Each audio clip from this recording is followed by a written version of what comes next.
Welcome to our channel. Today we how to transfer lead sources into Salesforce reporting, quick tutorial step by step clearly. Begin by logging into your Salesforce account.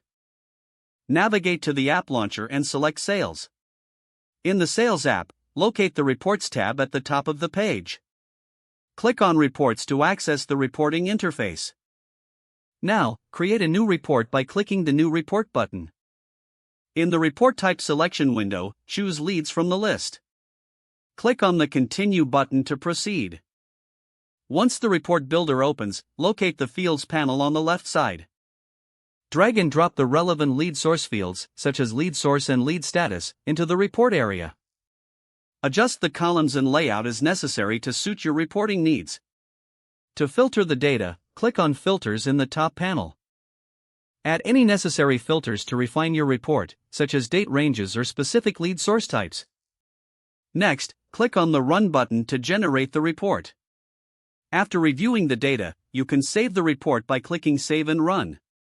Name your report accordingly and add any relevant descriptions. Choose a folder for saving the report and click Save. Now your new report is ready for use and can be accessed at any time. To share the report, click on the Share button and select the appropriate team members. You have successfully transferred lead sources into your Salesforce reporting.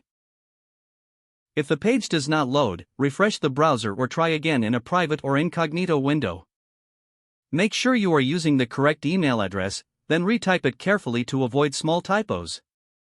If your password is not accepted, use the Reset option and create a new strong password you can remember.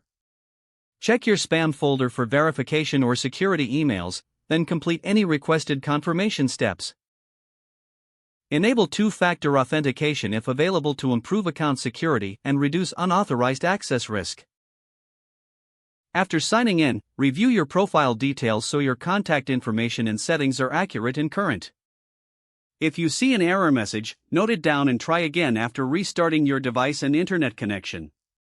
Log out when you finish, especially on shared devices, to keep your account and payment information secure. If the page does not load, refresh the browser or try again in a private or incognito window. Make sure you are using the correct email address, then retype it carefully to avoid small typos. If your password is not accepted, use the Reset option and create a new strong password you can remember. Check your spam folder for verification or security emails, then complete any requested confirmation steps. Don't forget to like this video and subscribe to our channel for more step-by-step tech guides.